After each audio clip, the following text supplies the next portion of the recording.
नमस्कार, स्वागत है आप सभी का डीडी न्यूज में। आपके साथ इस वक्त के समाचार लेकर हाजिर हूं मैं संध्या शर्मा। आइए बुलेटिन की शुरुआत करते हैं हेडलाइंस के साथ। नक्सल मोर्चे पर बड़ी सफलता, सूत्रों के मुताबिक 1 करोड़ का इनामी माओवादी कमांडर हिडमा को सुरक्षा बलों ने मार गिराया। आंध्र प्रदेश और छत्तीसगढ़ सीमा पर हुई कार्रवाई।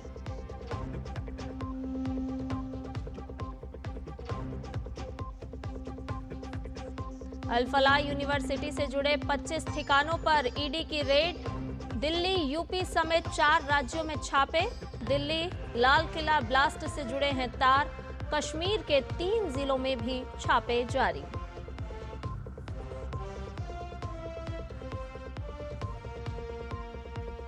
चुनाव आयोग का दल आज पश्चिम बंगाल में मतदाता सूची के विशेष गहन पुनरीक्षण की करेगा समीक्षा। 4 दिन के दौरे पर है चुनाव आयोग का दल।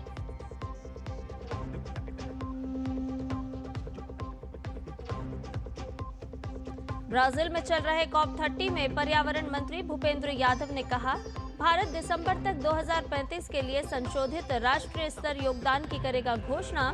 जलवायु परिवर्तन की समस्या को बताया वास्तविक।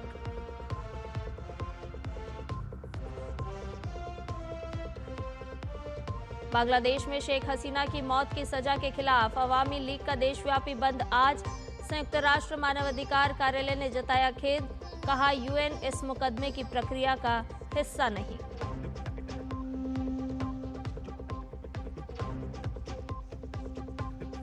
और ऑस्ट्रेलियाई ओपन सुपर 500 बैडमिंटन टूर्नामेंट आज से शुरू। सभी की नजरें सात्विक साईराज, रंकी रेड्डी और चिराग शेट्टी की जोड़ी पर। लक्ष्य सेन, एचएस प्रणय भी पेश करेंगे चुनौती।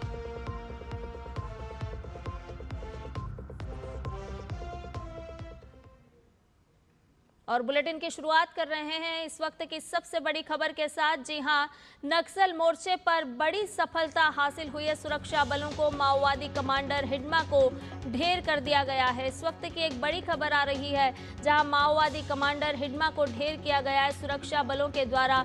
हिडमा को सुरक्षा बलों ने मार गिराया है। सूत्रों के हवाले से एक खबर आ रही है।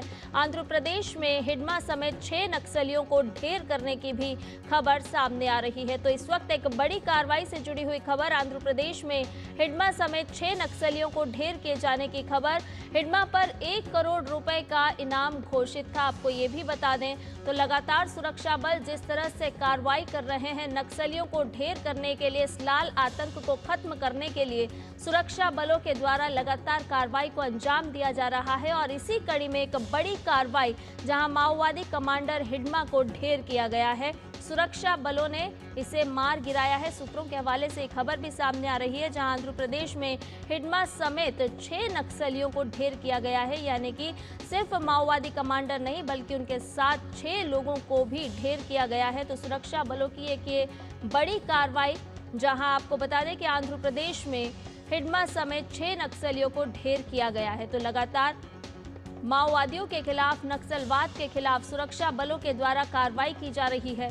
और उसी कड़ी में एक और बड़ी सफलता सुरक्षा बलों के हाथ लगी है, जहां हिडमा पर 1 करोड़ रुपए का इनाम घोषित था और इस इनामी माओवादी कमांडर को ढेर किया गया है सुरक्षा बलों के द्वारा।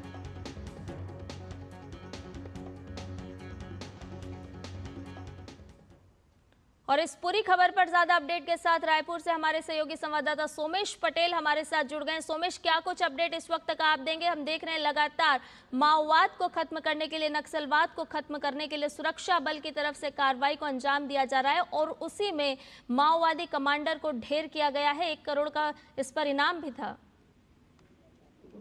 अब तक ये सबसे बड़ी खबर आ रही है। और जिस तरह से जो छत्तीसगढ़ के जो आंध्र प्रदेश बॉर्डर पर सुरक्षा बलों को बड़ी सफलता मिली है। जो मोस्ट वांटेड नक्सली हिडमा था, जिसके ऊपर 1 करोड़ रुपए का इनाम था और कई वर्षों से इसके ऊपर जो सुरक्षा बल के जवान हैं, नक्सलियों के लगातार इनकी खोजबीन भी कर रहे थे। लेकिन आंध्र प्रदेश के बॉर्डर पर सुरक्षा बलों और नक्सलियों के बीच मुठभेड़ जो हुई थी, जिसमें 6 नक्सलियों सहित जो मोस्ट वांटेड नक्सली था हिडमा मारा गया। और बताया भी जा रहा है कि जो हिडमा की पत्नी थी वो भी इस इनकाउंटर पे मारी गई है। जो सुरक्षा बल को जानकारी मिली थी कि जो आंध्र प्रदेश के बॉर्डर पर ये मोस्ट वांटेड नक्सली छुपा हुआ है, जिसके बाद सुरक्षा बलों ने एक सर्चिंग अभियान शुरू किया। इसके बाद उस इलाके में लगातार सुरक्षा बलों और नक्सलियों के बीच में करीबन 6 से 7 घंटे तक मुठभेड़ हुई हुई और उस मुठभेड़ में जो मोस्ट वांटेड नक्सली था हिडमा मारा गया है। जो मैं आपको बताऊं, Chhattisgarh police, Maharashtra police, Telangana police, Andhra Pradesh police लगातार हिडमा को ढूंढने के लिए लगातार जो सुरक्षा बल के जवान हैं नक्सलियों के कोर इलाकों में घुस कर लगातार सर्च अभियान भी कर रहे थे, लेकिन आज सुरक्षा बलों की अब तक सबसे बड़ी सफलता मिल रही है। और दूसरी तरफ जिस तरह से केंद्रीय गृह मंत्री अमित शाह ने कहा था कि 2026 तक नक्सलवाद का खात्मा किया जाएगा, तो आप देख सकते हैं किस तरह से बस्तर के कोर इलाके में हो या आंध्र प्रदेश के बॉर्डर पर हो, लगातार सुरक्षा बलों को बड़ी सफलता मिल रही है। 2024 और 2025 में जिस तरह से सुरक्षा बलों को सफलता मिली है, 400 से ज्यादा नक्सलियों को इनकाउंटर पे मार गिराया है, 15 से ज्यादा नक्सलियों ने आत्मसमर्पण किया है और 2000 से ज्यादा नक्सलियों की गिरफ्तारी हुई है। कुल मिला के ये कहा जा सकता है कि लाल आतंक अब अंतिम चरण में है। और जिस तरह से अभी भी उस इलाके में जो जानकारी हमें मिली है कि आंध्र प्रदेश के बॉर्डर में मुठभेड़ लगातार चल रही है। 2 दिन पहले भी सुरक्षा बलों नक्सलियों की जो मुठभेड़ हुई थी उसमें सुकमा जिले के इलाके में उस मुठभेड़ में 6 नक्सली मारे गए थे। और आज जिस तरह से सुबह से ये आंध्र प्रदेश के बॉर्डर पर मुठभेड़ चल रही है और लगातार ये भी जानकारी मिल रही है कि और भी नक्सली मारे गए हैं, लेकिन जो आधिकारिक तौर पर जो हमारे पास जो पुष्टि है, हिडमा जो मोस्ट वांटेड नक्सली था, जो बताया जाता है कि 4 लेयर पर चलता था, मानिए कभी भी जंगल में जाता था, इसकी जो सुरक्षा होती थी 4 लेयर पे सुरक्षा होती थी और करीबन इसने कई इसके ऊपर इसने अपराध किए थे। इसके ऊपर जिस तरह से 1 करोड़ रुपए का इनाम था और कुल मिला के ये कहा जाता है कि लाल आतंक अब अंतिम चरण में है। जी सोमेश, बहुत ही खतरनाक ये नक्सल कमांडरों में से एक था हिडमा, जिसको अब सुरक्षा बलों ने ढेर कर दिया है और कई लोगों की हत्या का आरोप भी इस पर है और इसीलिए ये 1 करोड़ रुपए का इस पर इनाम था। ये कितनी बड़ी सफलता है सुरक्षा बलों की? अब तक का कहा जा सकता है कि अब तक की जो सुरक्षा बलों को सबसे बड़ी सफलता मिली है, क्योंकि जो मोस्ट वांटेड नक्सली था हिडमा, इसके ऊपर 1 करोड़ रुपए का इनाम था और बरसों से पुलिस इसे ढूंढ रही थी, खोजबीन कर रही थी। कुछ दिन पहले आपको पता होगा कि जो बीजापुर का इलाका है, करमगुप्ता की पहाड़ी में, यहाँ भी इस इलाके में हिडमा की छुपने की खबर आई थी और करीबन 27 घंटे तक उस इलाके में सुरक्षा बलों नक्सलियों के बीच में मुठभेड़ चली थी, जिसमें 30 से ज्यादा नक्सलियों को सुरक्षा बलों ने इनकाउंटर पे मार गिराया था। तो कुल मिलाकर ये कहा जा सकता है कि जो मोस्ट वांटेड नक्सली था, काफी खूंखार नक्सली था, इसके ऊपर कई अपराध दर्ज किए थे, कई इसने बड़े नक्सली वारदात किए थे, जिसके बाद सुरक्षा बल के जवान लगातार इसको कई वर्षों से ढूंढ रही थी। और आज जिस तरह से सुरक्षा बलों को सफलता मिली है, अब तक की सबसे बड़ी सफलता इसे कहा जा सकता है। जिस तरह से आंध्र प्रदेश के बॉर्डर पर, छत्तीसगढ़ के बॉर्डर पर जो मुठभेड़ चल रही है, उस इलाके में अभी भी मुठभेड़ चल रही है, जिसमें जो आंध्र प्रदेश की पुलिस है, छत्तीसगढ़ की पुलिस है, तो लगातार ये कहा जा सकता है कि उस इलाके में जो सुरक्षा बलों को बड़ी सफलता मिली है। जो मोस्ट वांटेड नक्सली था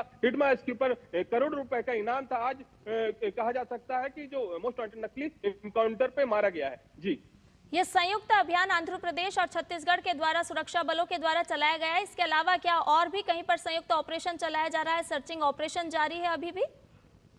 जी, जो सुबह से जो जानकारी आई थी सुरक्षा बलों नक्सलियों के बीच में, जो आंध्र प्रदेश पुलिस और छत्तीसगढ़ पुलिस लगातार सर्च ऑपरेशन चलाई रही थी। जो बस्तर के जो मोस्ट वांटेड नक्सली है, जो कोर इलाका है, जैसे मैं बताऊं बीजापुर सुकमा, इस इलाके में सुकमा जिले में 2 दिन पहले भी सुरक्षा बलों को बड़ी सफलता मिली थी। सुरक्षा बलों नक्सलियों के बीच जो मुठभेड़, इसमें 6 नक्सलियों को इनकाउंटर पे मार गिराया गया था। और आज सुबह जो सुरक्षा बलों को जानकारी मिली थी कि छत्तीसगढ़ के बॉर्डर आंध्र प्रदेश की सीमा पर जो मोस्ट वांटेड नक्सली जंगलों पर छिपा हुआ है, जिसके बाद सुरक्षा बलों ने सर्चिंग अभियान शुरू किया। सर्चिंग अभियान के बाद सुरक्षा बलों नक्सलियों के बीच में मुठभेड़ हुई और इस मुठभेड़ में सुरक्षा बलों ने मोस्ट वांटेड नक्सली हिडमा और उसकी पत्नी को भी मार गिराया है। कुल मिलाकर ये कहा जा सकता है कि अब तक ये सबसे बड़ी सफलता है। और कुल मिलाकर जिस तरह से देश के प्रधानमंत्री नरेंद्र मोदी ने भी इस बात को कहा था कि देश से नक्सलवाद का खात्मा कर दिया जाएगा, तो कुल मिलाकर ये कहा जा सकता है कि बस्तर अब नक्सल मुक्त हो रहा है। बस्तर में जिस तरह से पिछले 2 सालों में विकास की बयार बह रही है, नक्सल कभी नहीं चाहते थे कि इस इलाके में विकास हो, नक्सली कभी नहीं चाहते थे इस इलाके में पुल पुलिया बने, नक्सली कभी नहीं चाहते इस इलाके में स्कूल बने। लेकिन कुल मिलाकर ये कहा जा सकता है नक्सल विकास की बयार पह रही, इस इलाके में लगातार जो पॉजिटिव चीजें देखने को मिल रही है। और आज जिस तरह से जो सुरक्षा बलों को सफलता मिल रही है, आंध्र प्रदेश की सीमा पर सुरक्षा बलों को बड़ी सफलता मिली है। मोस्ट वांटेड नक्सलियों को सुरक्षा बलों ने इनकाउंटर पे मार गिराया है। जी सोमेश, हमारे साथ हमारे सहयोगी संवाददाता सुधाकर दास भी फोन लाइन पर जुड़ गए हैं। सुधाकर, आप भी बताइए कि गृह मंत्री हमेशा मंच पर कहते हैं कि लाल आतंक का सफाया जल्द से जल्द किया जाएगा और जल्द से जल्द यानी कि उसकी तारीख भी तय है, साल भी तय है, और ऐसे में इस बड़े माओवादी को ढेर कर देना सुरक्षा बलों की कितनी बड़ी सफलता आप मानते हैं? देखिए, बहुत बड़ी सफलता। और संध्या, अगर सीधे तौर पर कहा जाए तो जो सीपीआई माओवादी हैं, जो नक्सली हैं, उनकी ताबूत में अगर कुछ आखिरी कीलें जो ठोकी जा रही हैं, उसमें से ये कील साबित होने वाली है। अब नक्सल खात्मे का जो एक तरह से लक्ष्य तय किया गया मार्च 2026 तक का, वो सफल होता हुआ दिख रहा है। तो अगले कुछ महीनों में ये जो माओवादी है उनका सबसे कुख्यात एक तरह से कमांडर था, ये सेंट्रल कमेटी का मेंबर था, और हम जानते हैं कि इसके ऊपर कम से कम 26 जो है जो हमले, जिसमें ऐसे हमले जिसमें बहुत सारे सुरक्षा बलों के जवानों की जान गई थी, उन हमलों में ये शामिल रहा है। तो कई बड़ी घटनाओं को इसने अंजाम दिया, जिसमें दंतेवाड़ा का हमला है, जिसमें 76 सीआरपीएफ के जवान शहीद हुए थे, झीरम घाटी का हमला हो। तो इस तरह के हमले ये कर रहा था और लगातार ये सुरक्षा बलों से बचता फिर रहा था। सुरक्षा के सूत्रों ने बताया कि ये जो प्रेशर बना था छत्तीसगढ़ में लगातार जिस तरह से नक्सलियों को खदेड़ा जा रहा था, तो ये अपनी पत्नी और 4 नक्सलियों के साथ ये सूचना मिली थी कि ये बॉर्डर क्रॉस करके आंध्र प्रदेश के जो अल्लूरी सीताराम राजू डिस्ट्रिक्ट है वहां उसके जंगलों में पहुंच गया है। और उसके बाद जो खुफिया एजेंसी है छत्तीसगढ़ आंध्र प्रदेश पुलिस की जो साझा सूचनाओं के आधार पर ग्रे हाउंड और आंध्र प्रदेश पुलिस का एक तरह से संयुक्त ऑपरेशन था। सुबह 6 से 7 बजे के बीच घेराबंदी इसकी की गई, उसके बाद उसको मुठभेड़ में मार गिराया गया है। तो उसके बाद हालांकि कुछ घंटों का वक्त लगाया, सुरक्षा एजेंसियों ने पूरी पुष्टि की गई ये वही हिडमा है जिसने तमाम बड़े वारदातों को अंजाम दिया है। तो कह सकते हैं एक तरह से बहुत बड़ी कामयाबी, और इस मायने में भी ये बहुत बड़ी कामयाबी ये सीपीआई माओवादी के टॉप सैन्य कमांडरों में था।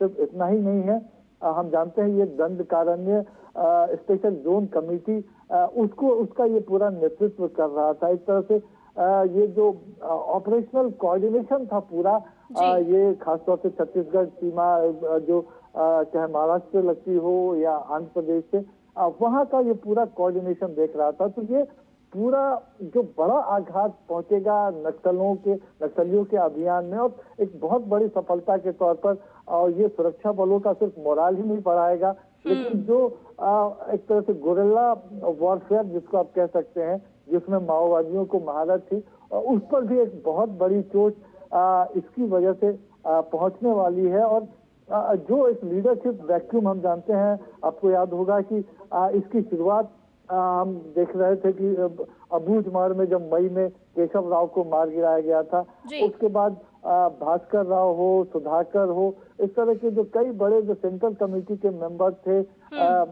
गजराला रवि हो, इस तरह के मेंबर्स को जब मार गिराया गया, तो उसमें जब एक बड़ा नाम माधवी हिडमा जैसा नाम शामिल हो जाता है, तो अब कह सकते हैं कि अब जो नक्सली जो अभियान है उसकी जो गिनी चुनी सांसें हैं वो बिल्कुल सुधाकर, एक तरफ रीढ़ तोड़ी जा रही है, वहीं सरकार ने साफ तौर पर पुनर्वास की नीति को भी अपनाया है। ये भी आह्वान है कि यदि आप अपने हथियार डाल देते हैं, और हमने पिछले दिनों देखा भी कि बड़ी संख्या में माओवादियों ने, नक्सलियों ने आत्मसमर्पण भी किया है, और जिन्होंने नहीं किया है वो सुरक्षा बलों की गोली का शिकार भी होते हुए नजर आए। बहुत बहुत शुक्रिया सुधाकर तमाम अपडेट हमसे साझा करने के लिए। और बुलेटिन में फिलहाल एक छोटे से ब्रेक के लिए रुक रहे, जल्द हाजिर होंगे। खेलता है, झूलता उछलता है, दौड़ता कभी कभी दौड़ कराता है, आगे आगे बढ़ता है इंडिया, अमूल दूध पीता है इंडिया। मेरी पसंद, मेरी पसंद, मेरी पसंद, मेरी पसंद, हमारी पसंद, हम सबकी पसंद। मजबूत देश का मजबूत सरिया हो गया स्टील। ब्रेक के बाद समाचार में आपका एक बार फिर से स्वागत है। खबरों में बढ़ते हैं आगे। दिल्ली विस्फोट मामले में सुरक्षा एजेंसियों की कार्रवाई लगातार जारी है। आज सुबह से ही प्रवर्तन निदेशालय यानी कि ईडी छापेमारी कार्रवाई कर रहा है। ये छापेमारी हरियाणा के अल फलाह विश्वविद्यालय के दिल्ली स्थित ओखला ऑफिस समेत 25 अन्य ठिकानों पर की जा रही है। ईडी सुबह 5 बजे से ही अल-फलाह विश्वविद्यालय के ट्रस्टियों, संबंधित व्यक्तियों और संस्थाओं से जुड़े ठिकानों पर छापेमारी कर रहा है। और इससे पहले की बात की जाए तो कल दिल्ली पुलिस ने अल-फलाह विश्वविद्यालय के कुलपति को फरीदाबाद आतंकी मॉड्यूल मामले और धोखाधड़ी के आरोपों में 2 समन भी जारी किए हैं। यूजीसी और नैक की शिकायत पर विश्वविद्यालय के खिलाफ एफआईआर दर्ज की गई है। झूठे नैक मान्यता दावों से संबंधित धोखाधड़ी और जालसाजी के आरोप में 2 प्राथमिकी भी दर्ज की गई है।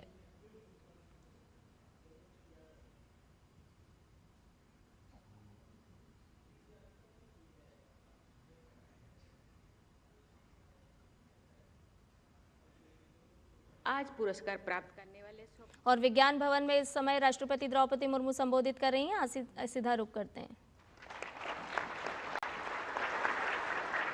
जल के महत्व को समझाने के लिए हजारों वर्षों पहले हमारे पूर्वजों ने ऋग्वेद में कहा था, ओप्सु अंतो अमृतम, अर्थात जल में अमृत विद्यमान है। अमृत के समान अमूल्य जल संसाधन के संरक्षण और प्रबंधन में योगदान के लिए इन पुरस्कार विजेताओं की जितना भी प्रशंसा की जाए कम है, क्योंकि जल को हम जीवन कहते हैं। जल बिना मनुष्य ज़्यादा दिन नहीं रह सकता, खाने बिना थोड़े दिन रह सकता है, लेकिन जल बिना जीवित रहना मुश्किल है। हम सब जानते हैं, वैज्ञानिकों में लोग कहते हैं शरीर के 70% जल है और जल के बिना हम जी नहीं सकते। इसीलिए जल के लिए आप सब जो प्रचेष्टा कर रहे हैं, इसीलिए आपको बहुत बहुत शुभकामनाएं, बहुत बहुत बधाई। उनके उत्कृष्ट प्रयासों को पुरस्कृत करने के लिए मैं जल शक्ति मंत्री श्री CR पाटिल जी को और उनकी पूरी टीम को बहुत बहुत बधाई देती हूँ। देवियों और स्वजनों, मानव सभ्यता की कहानी नदियों की घाटियों, समुद्र तटों तथा विभिन्न जल स्रोतों के आसपास में बसे समूह की कहानी है। हम सब जानते हैं, जब मानव सभ्यता शुरुआत में नदी के किनारे, झरना के किनारे बसवास करते थे, क्योंकि जल बिना कुछ भी नहीं हो सकता। हमारी परंपरा में नदियों, सरोवरों तथा अन्य जल स्रोतों को पूजनीय माना जाता है।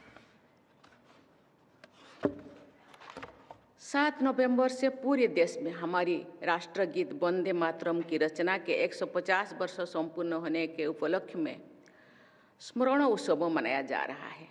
हमारे राष्ट्रगीत में भारत माता की वंदना करते हुए बंकिम चंद्र चट्टोपाध्याय ने जो पहला शब्द लिखा था, वो है सुजलाम। इसका अर्थ है अच्छे जल संसाधन से परिपूर्ण। ये तथ्य हमारे देश के लिए जल की प्राथमिकता को दर्शाता है। धरती पर उपलब्ध कुल जलराशि में से फ्रेश वाटर यानी मीठा पानी केवल 2.5% है। उसमें भी केवल 1% ही मानव समुदाय को उपलब्ध हो पाता है। जल का सक्षम उपयोग एक वैश्विक अनिवार्यता है। हमारे देश के लिए जल का सक्षम उपयोग और भी अधिक आवश्यक है, क्योंकि हमारे देश की जनसंख्या की दृष्टि से हमारे जल संसाधन बहुत सीमित है। प्रति व्यक्ति जल की उपलब्धता भी एक बड़ी चुनौती में झेल रहे हैं। जलवायु परिवर्तन से वाटर साइकिल प्रभावित हो रहा है। ऐसे स्थिति में सरकार और जनता को मिलकर वाटर अवेलेबिलिटी और वाटर सिक्योरिटी के लिए निरंतर प्रयासरत रहना चाहिए।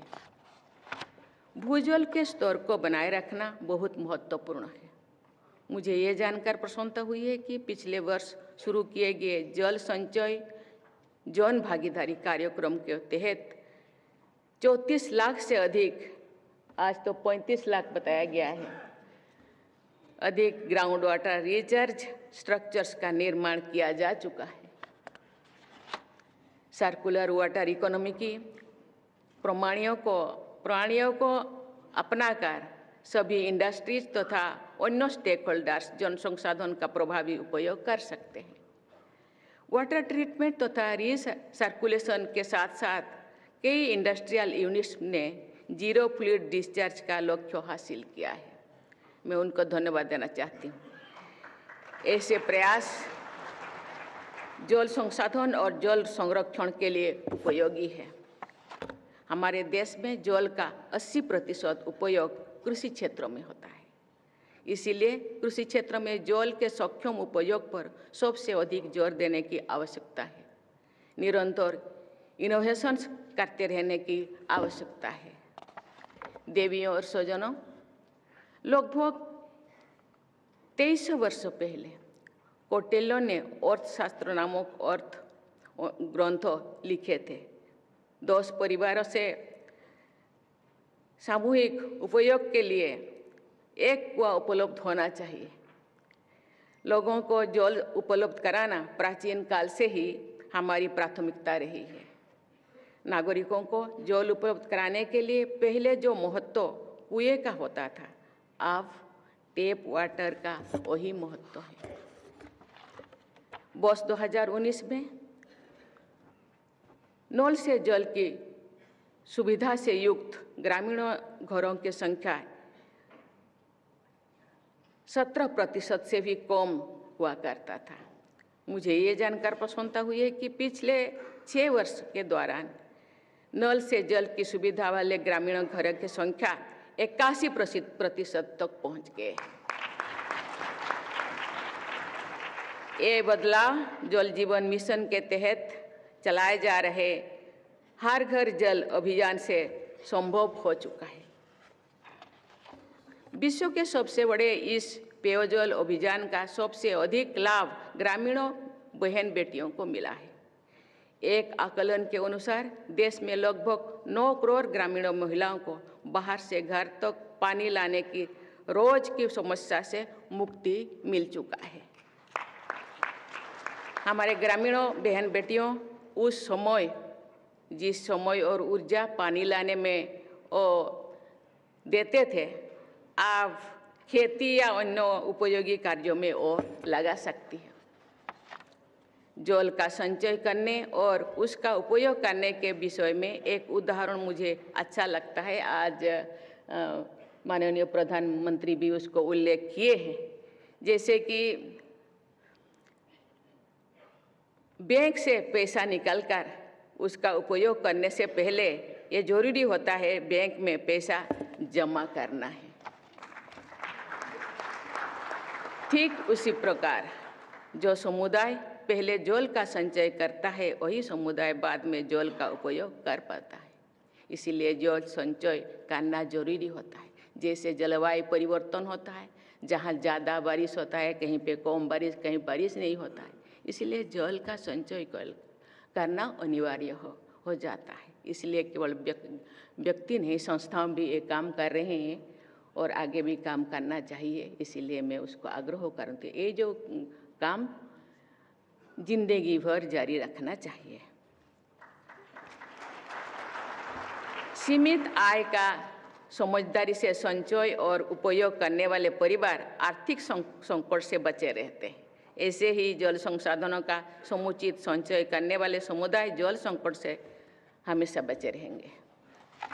देवियों और स्वजनों, केंद्र और राज्य सरकार, जिला प्रशासन, ग्राम पंचायत तथा नगर निकाय के स्तर पर जल संरक्षण एवं प्रबंधन को निरंतर प्राथमिकता देने की आवश्यकता है। अनेक शिक्षण संस्थान, नागरिकों के समूह तथा गैर सरकारी संस्थान भी ये दिशा में योगदान दे रहे हैं। मैं उनको बहुत बहुत धन्यवाद देना चाहती हूँ। किसानों और उद्यमियों को कम से कम पानी का उपयोग करके अधिक से अधिक उत्पादन के नए नए तरीका अपनाने चाहिए।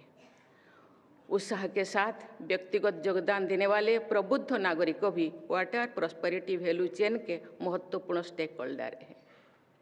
व्यक्ति, परिवार, समाज तथा सरकार, इन सब की भागीदारी से ही सक्षम जल प्रबंधन संभव है।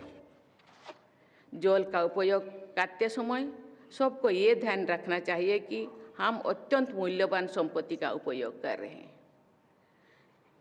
जनजातीय समुदाय के लोग जल सहित प्रकृति के सभी संसाधनों का बहुत सम्मान के साथ उपयोग करते हैं। जल संसाधनों का सर्वाधिक सक्षम तरीके से उपयोग करना हमारे सभी देशवासियों की जीवन शैली का अभिन्न अंग होना चाहिए। व्यक्तिगत और सामूहिक स्तर पर सभी को जल संरक्षण के प्रति निरंतर सचेत रहना चाहिए। हमारे देश की जन चेतना में जल चेतना का संचार बहुत जरूरी है। मैं कहा करती हूँ कि जनशक्ति के बल पर ही जल शक्ति का संचयन और संरक्षण किया जा सकता है। मुझे विश्वास है कि जनशक्ति की प्रबल भागीदारी से हम सब जल समृद्ध भारत का लक्ष्य अवश्य प्राप्त करेंगे। इसी शब्दों के साथ मैं आपको बहुत बहुत धन्यवाद देना चाहती हूँ। जय हिंद, जय भारत। तो आज राष्ट्रपति द्रौपदी मुर्मू ने राष्ट्रीय जल पुरस्कार प्रदान किए हैं और इस मौके पर अपने संबोधन में राष्ट्रपति द्रौपदी मुर्मू ने जल की महत्ता पर जहां प्रकाश डाला तो वहीं उन्होंने जल जीवन मिशन की भी प्रशंसा की, जिसका सबसे ज़्यादा फायदा देश की महिलाओं को हो रहा है। फिलहाल समाचार में इतना ही। मुझे दीजिए इजाज़त। नमस्कार।